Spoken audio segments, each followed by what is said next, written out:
How's it going, guys? Long time no see. I had a long weekend I spent with my daughter, and I came back. I've been wanting to make this video for a while. I received a challenge from one of my other collaborators within my quote-unquote company here, and it is to use a deck utilizing all 5 colors, and I believe I succeeded. Apparently, though, in this game, you can't exceed 80 card limit, or else it becomes an invalid deck, which I find is stupid, but whatever. That's the only part so far about this game I really don't like too much. Besides, I feel like they need to progress with it a little bit more. But I guess it's still early in some respects. But here it is right here. I call it all in, because it's using all the colors, so all in. Get it? Yeah. Funny? No? Okay. So on the control side, it's up really high because it's got mostly green for mana pooling, which I thought was going to be pretty much the start of the deck. It's got pretty good synergy actually, which makes sense because there's a lot of mana pooling, a lot of draw cards that work together, and a little splash of red, a little splash of white, and a little splash of black, and boom, you got all 5 colors. It does require me to run the 80 card maximum, which I learned is to make 80 card maximum pretty soon, and I want to go to edit to show you guys what I got. So I basically did this by utilizing every single 1-drop I could, making it possible for me to drop cards real quickly. I got all the fogs in there because they're definitely going to require some stalling. Perilous mirrors because they're colorless and good. My only planeswalker, else I'd probably have a couple more at least, like Liliana, Nisa Rabin for certain.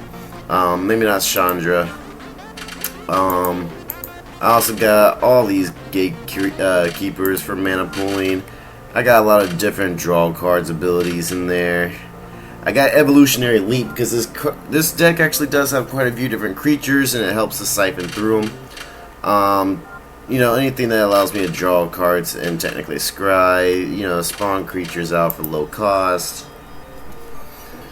As you can see, it does a lot of different things, and I also got my only really field wipe card I really have, which is Tragic Arrogance, that I could use some power sources like Gaia's Revenge, or however you pronounce that. Zendikar where I only have 1, but it does help if I get it early enough. And I got the Meteorite. I might take this one out, but it does deal 2 damage for 5, and then continuously gives me a mana of any color, which is useful once I can get to it. And then here's what I did with the mana that kind of helped out a lot. First of all, I have a couple whites in here, and then a couple blues for certain spells. And it just really helps out a lot to have those. I got 9 green, which I may alter this in some way to make it smoother, but for right now it seems to be running, okay. And now this deck is supposed to be some OP game-winning deck. It's just a 5-color deck that can win games and that runs. But it's not super overpowered or anything, clearly. But basically, anything that comes in tapped unless I control a swamp or a forest. I got one that's for the forest and for pretty much every color. There's a couple of the Evolving Wilds that help pull random ones. And I only have a couple gates in here. I have 1 red-white gate and 1 blue-black gate, excluding green because I've had plenty of green. I have a lot of dual lands that come in untapped if I control at least green, which will give me the other color plus a green if I need it. And I basically got all those. Doing that makes it to where I'll pretty much guarantee to get one of these. And once I get one of these, all of these will come out untapped, which will give me the other colors. And a more splash of white and blue, so I can grab these with my gates and whatnot, because they're only good for basic lands. And that kind of is how it goes, as many 1-drops as possible, speed it up. And that's just going to be the explanation of this deck. Like I said, it's just supposed to run. I don't win a lot with this deck. I have beaten the AI on all the difficulties with it, and I have beaten players with it already. But I'm going to see if I can give a demonstration of that power. So I'm going to go ahead and cut the video here, because I don't know how long it will take to get an opponent. It's late, so I'll be right back. So here we are, guys, back again. I ran into another opponent that actually, the game took so long it automatically disconnected us. I could tell because the AI replaced him right at the beginning as soon as the match started. Hope that doesn't happen again here. But I feel pretty confident because I played out the AI anyways, and I won with my deck. So I had a feeling that that game was going to go really well for me. And that kind of reassures me that... And he was playing kind of a speedy black-red deck anyways. So that kind of reassures me that I got a deck that I could use here against almost anything. And this is a pretty good damn hand. I'm going to keep it. It's even got the blue-black tap gate. With nothing but blue, black, and green. I even got a gatekeeper vine. So, I want to play this guy first.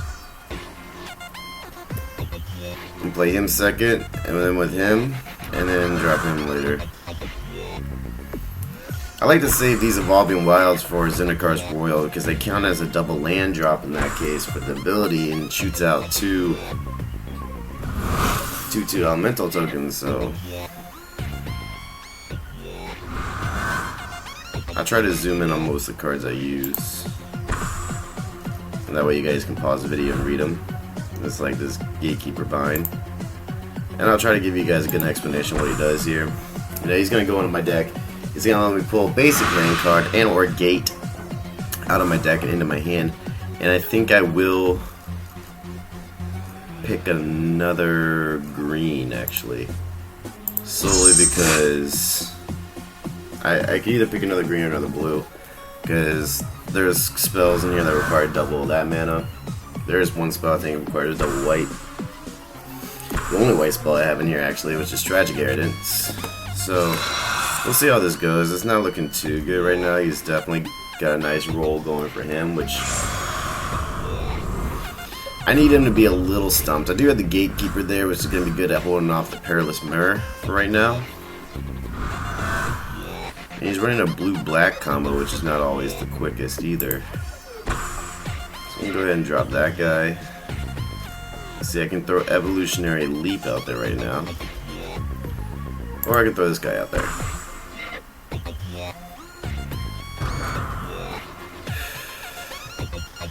He paused it, but there's really not anything he can do about it while it's in midair. He took a really long time to activate his card. This is going to be one of those pausers. Guys, if you don't know the cards of the game very well, practice with the AI a lot more and read the cards there so you get to know them enough. Because once you get online, yeah, you can do it, but it's mostly annoying. If you're pausing it, you should be pausing it only for a quick action. They really need to speed up the timers or set a different difficulty, beginners going to another thing. So I may use my Bone Splitters on that guy. That seems like a good idea. Let's go ahead and toss this tap land out. At this point, he should know I'm playing 4 colors. So, and I got a red. I'm gonna destroy this guy. Sacrifice this creature. And he's gonna pause it. He's gonna use his Scry ability. He went a little faster with that one. Bone Splitters allows me to sack one of my creatures to destroy one of his, which is really good. And I have Titan Strength, which gives a creature +3/+1, which will be perfect for destroying that Perilous Mirror, which I'm going to do. Because if he doesn't block it, I'll still draw a card. I'll take some damage next turn, but it'll be 1. I'm not worried about that. That's why you shouldn't use that Scry ability unless it's on the final turn there. Plus, he gets Prowess. So I don't know if he knows I'm going to draw a card now or not, but I am. Good, I drew Jace. And since he did that, I might as well throw my Evolutionary Leap out there.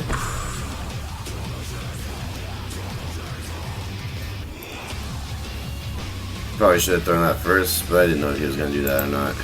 Or if he had some way of killing it. Who knows? So he's got 4 mana already.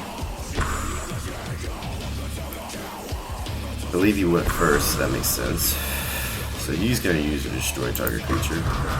I'm going to sacrifice it instead, so that I can get another creature for it. Because it's gonna die. Perfect, and I got that creature. Because that card's gonna die anyways with that spell, so I might as well sacrifice it and get something out of it. So he's gonna be able to do 1 damage to me, so I'm already in the lead of life, even after his assault. I may throw the Gatekeeper Vine down first, draw my regular blue mana, throw that down, and then try to throw Jace down too. Hopefully he doesn't try to destroy Jace. Ooh, I got one of those. Almost rather play that, but let's do the Gatekeeper guy in first. So Gatekeeper Vine.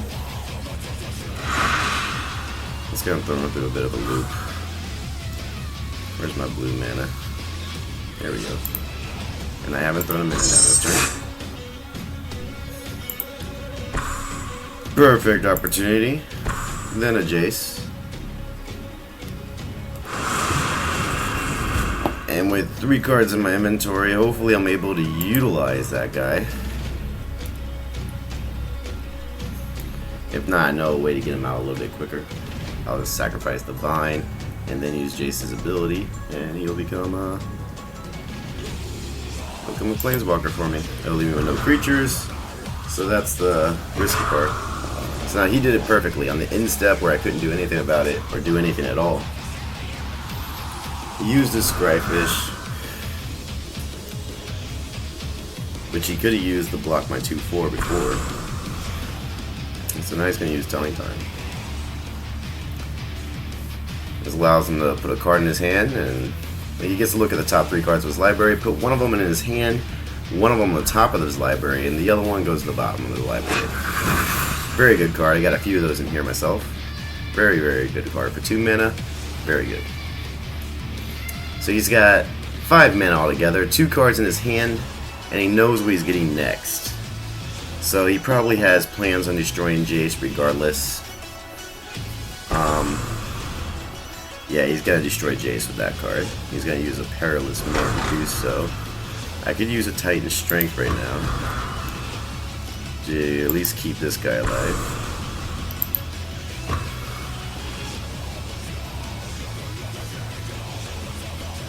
Yeah, I'll keep that card on the top. Second drop down.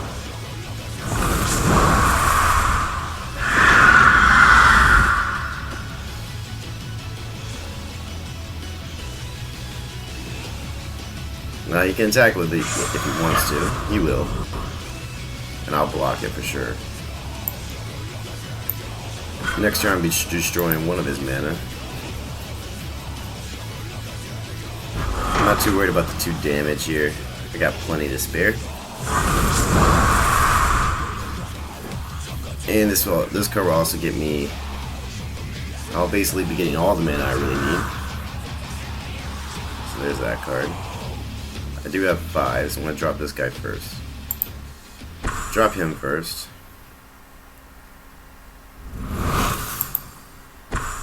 There we go.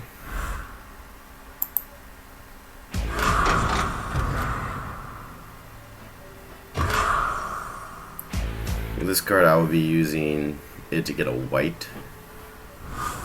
So I have my Tragic Arrogance.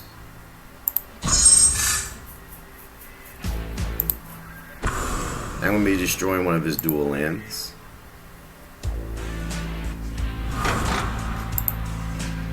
I don't know if that's his only black card, I don't think so, but any land destroyed on their side is good, especially if you get land in return as well. That's really good. And I do have Gaia's Revenge here. This is going to be pretty much the ultimate card for me. And he does have Liliana. I don't think I can play Tragic Arrogance yet. If I could, I probably would. Let's keep his Scryfish. Yes, and I have enough to play that. I could play Gaia's Revenge now. It has haste. There's nothing you can do about it. It will leave me with 1 green. And I can attack. Yes.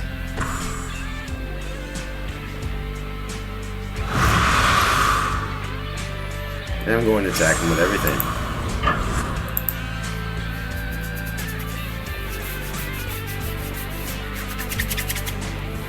Now he will be getting Liliana because of that. Ah, he's tapping it like that. Oh yeah, so you can do that. I'm not too worried about it.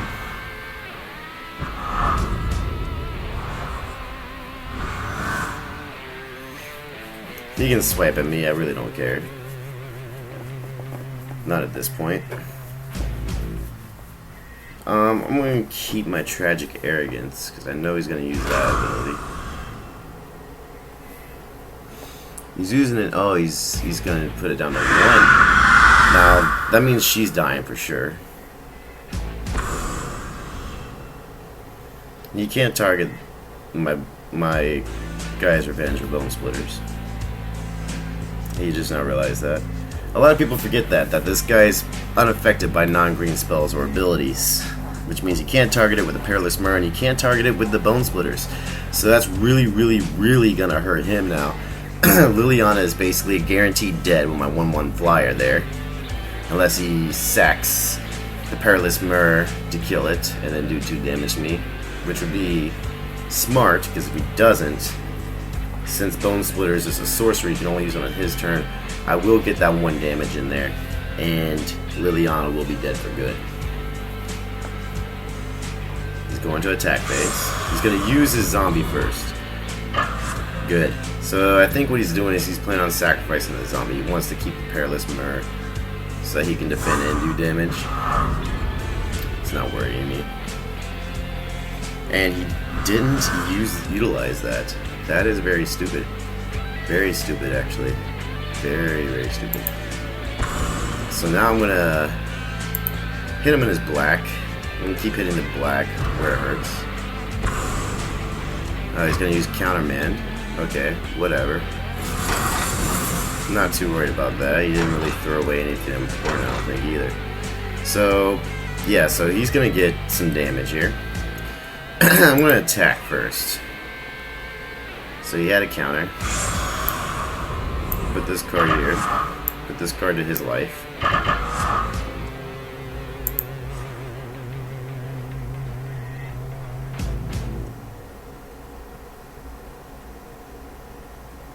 He's gonna let it all go through. And now I'm gonna drop the Glory Seeker. And I believe I have, yes, I can, if he tries to do anything with a creature that I don't want to lose, or if I try to lose a creature, he's in a very bad spot anyways. He's in a very, very bad spot. He really shouldn't have. He can't target that guy. I don't know why. He might as well target the flyer then. He doesn't realize how screwed he is. With blue and black, he basically cannot touch Gaia's Revenge, however you say it. It cannot be affected by green spells. He will tap up the flyer. That's fine, because I'll just sack it right now. Might as well get the freaking creature card for it. It's unusable now. Oh, revealed card, okay. So I get another 1-drop creature. That deals damage for him not having any else. Go ahead. That's fine, dude. I'm not going to bother blocking that. He's already at 9 life. He needs to be more worried about blocking than anything else. I would have saved that. He's basically screwed.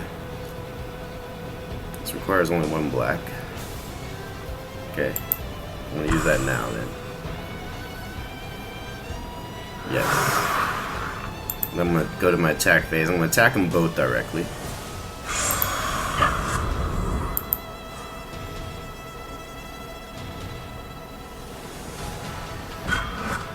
He's gonna block that, obviously. That's fine. Okay. Oh, I should have sacked it. Damn it, I forgot. I should have sacked it. That's okay. I have inspiration right here, guys. I have inspiration right here. So he's got another mana. Okay. And I believe I don't know if I already know I think that's a Bone Splitters. Yeah, that's a Bone Splitters in his hand. So that's perfect. He can't do shit with that.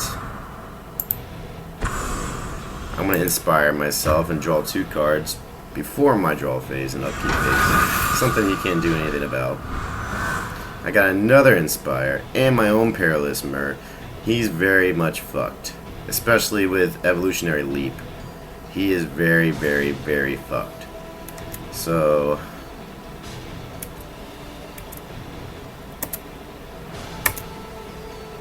I don't want to. Thank you. That's kind of the man I wanted to use right there. There we go. Him.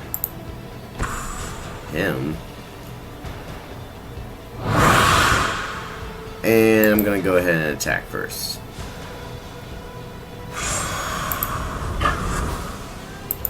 So he's gonna lose 1 life automatically for not having any elves, which is what my Thornbow Archer here does. Each opponent loses 1 life for not having elves, so he will not only lose his only defending creature, but lose 2 life, 1 due to an ability, the other one due to a damage, and he's got no creatures. I know he's got a Bone Splitters, so if he drops a mana, yeah, he's done. Game over. So the first thing I want to do is inspire myself.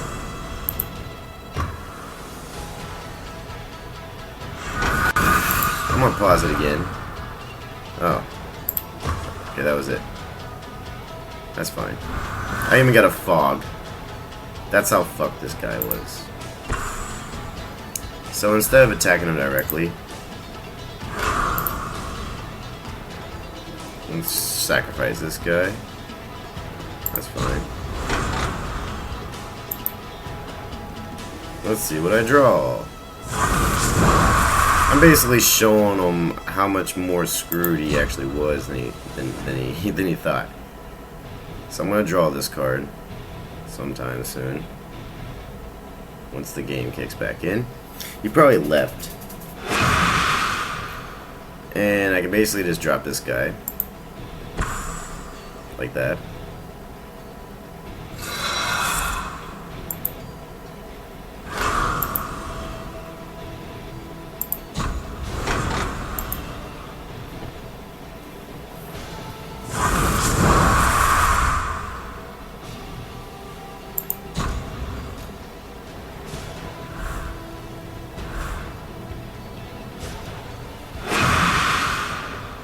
Okay.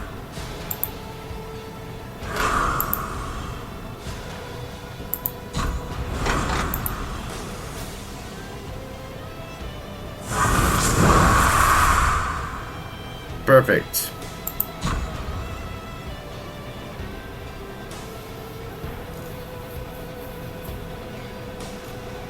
I don't even know what card I was about to draw there. I didn't look.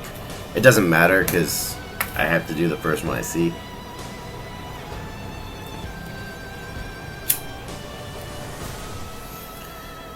But Evolutionary Leap is definitely a game-winning card. Gaia's Revenge is a game-winning card, so I got a really good matchup here. The first one I would have won, and I'm pretty sure of it.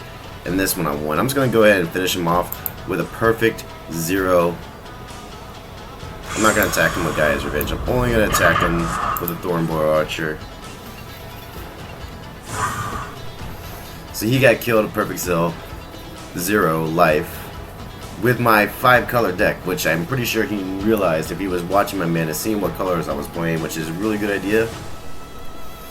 He would have known I was playing all 5 colors because I had all 5 colors out there. I had black creatures, I had red creatures, I had green creatures, and I had blue creatures. I just didn't use white, but I had, you know, plains right there. So he knew I was going to be running white. So, Oplomil 23. Oplomil 23. Good game to use, sir. But I kind of smashed you here. Pretty damn good, too. For having also 13 life left, pretty damn good. Pretty damn good. And I had a lot more stuff I could have done. I had a fog, tragic arrogance.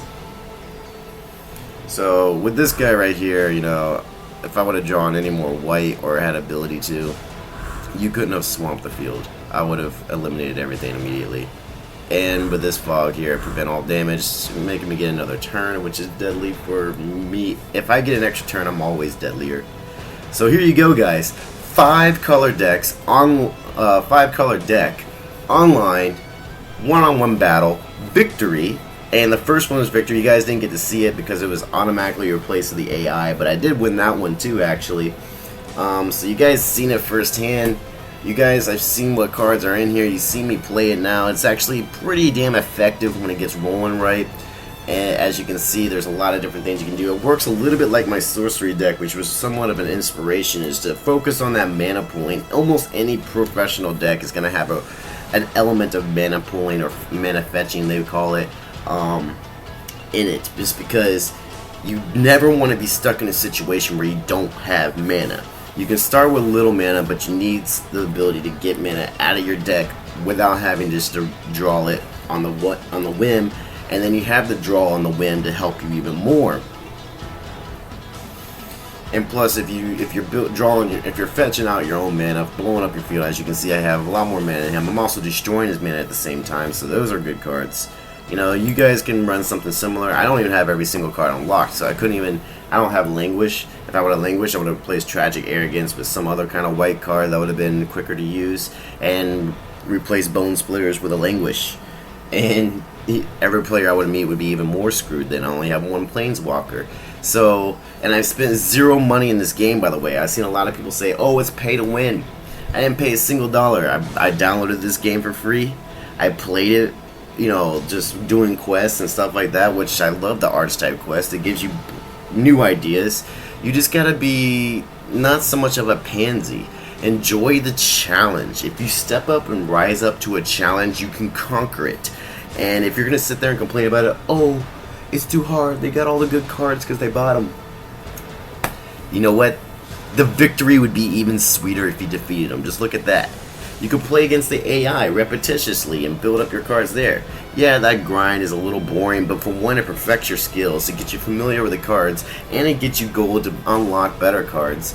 And who knows, you can unlock the greatest cards in the game doing it that way. And then nobody's really a challenge for you. You got everything down pat. You can play everything quickly because you know what it is on sight. You don't even have to read the damn card. You know exactly what it does. And you play the AI enough to see not only how the AI plays and what cards they use, but what cards you get. And let's say you're a guy that likes to, you know, stick around a particular strategy. The Archetype quests are perfect. They basically give you the ability to fool around with other types of strategies, you know, different things that are done, and it opens your mind. It really does. And by looking at other strategies, you also see their weaknesses, so you know how to defeat a particular strategy, which means you can custom build a deck to defeat every type of strategy, like this 5-color deck, like my sorcery deck, which I built, which is, you know, something, you know, completely customized. You know, most of the players on here, they play decks, even though they have 3 colors, and they're still similar to the Archetype decks that they have in the game. They're all similar. They got the same basic construction there. I would build something completely off the wall and win with it because it's off the wall. And I do this because I play the archetypes and I see every side of this, you know, of the story. I play the AI a lot to grind for gold. I play people a lot. I play everything on this game a lot, and not even a whole lot either. I don't play it like all the time or even every day. I just play a little bit every now and then, and I focus on certain things when I get in there, and I do what I do. I get out, I unlock some more cards, and over time, you know, I've only been playing this game for a few weeks now, maybe a month at the most, and I've unlocked most of the cards in the game, and it's allowed me to do things like this, and for zero money, mind you. Zero money. In fact, I would actually put money into this game now to unlock the rest of the cards just so I could have them, but you know what, that would also eliminate the challenge for me. Then nothing's a challenge. The only real good thing I see about getting about after you unlock all the cards is making them, every single one of them, foil, you know. So I like the way they constructed this. I wish they would add more different game modes and more things you could do with people, and yeah, the chat system can use an upgrade. But other than that, this game is running good. It's not the greatest, it's not the best it could be, but it runs great for what it does. Enjoy what it is, you know, and then if you see something you'd like to see more out of it, request it. If enough requests go in for that particular theme, Magic will definitely work on it. And if you have a few bucks to spare, put it into the game. That's only going to make your request more, visualized, because in the end result, everybody does things for money. They may do something they love, but in the end, they're going to want to get paid for it. And if they don't get paid for it, they're not going to do it. At least they're not going to do what you want. They're going to do it the way they want. They're going to do it the way they love to do it. And then if you want them, like even YouTubers, if you want YouTubers to do some particular things, you have to subscribe to them. You have to like their videos, which is something you should do here, by the way. And you get them paid. And then once you get them paid, they're going to be more willing and have more time and money to be able to do the things you want to see and entertain you better. But until you start paying, well, it's not going to help. But there are ways around it, and I've proven it right here. I've proven pretty much every aspect, everything everybody says about this game, I've proven wrong. So here it is, to everyone, to all the disbelievers, and to the people that are amazed. I believe I searched YouTube. This is the first time there's nobody else playing a 5-color deck online with Magic the Gathering Origins. So I'm bringing it to you guys. You're gonna see it here first. Random Afterthought Studios with Stevo, and I'm gonna have my daughter sign me off today. Thank you guys for watching, and have a great day. Say hello. Hello.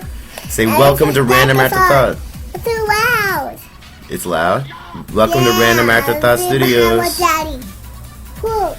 I said that, Daddy. Hi. How's it going, guys? Random Afterthought Studio production here with Stevo. And this is my daughter, Jocelyn. Look at my dad's face. That's what she said. Say hit subscribe. Don't forget to comment. We're gonna get the comment. Hit like. No, I didn't get a pretty. And share. Share, okay? Good job, Jocelyn. Say have a good day. Forever. Bye. See you in the next video. See you in the next video.